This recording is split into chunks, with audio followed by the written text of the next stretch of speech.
একজন পুলিশের লোক ফোন দিয়ে তাকে ভয়ভীতি দেখাইছে।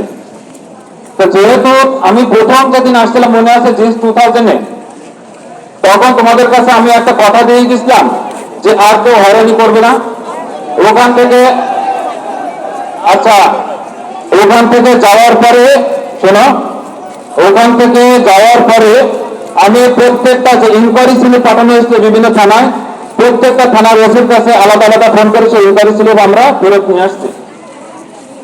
একটা দুটা যারা দেখাচ্ছে যে সাব ইন্সপেক্টর ইন্সপেক্টরের কাছে ইনকোয়ারি ছিল তারা ছুটিতে ছিল একটা দুটা, তারা হয়তো এটা জানেই না।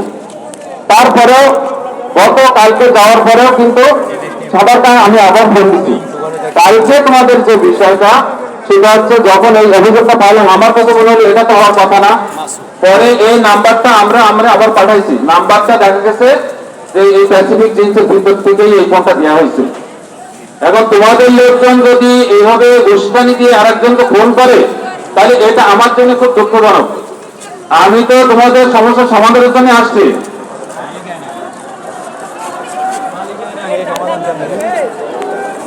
আমার সিদ্ধান্ত কালকে এই একটু শোনো, আমি কালকে আমার হেডকোয়ার্টারে এই বিষয়ে একটা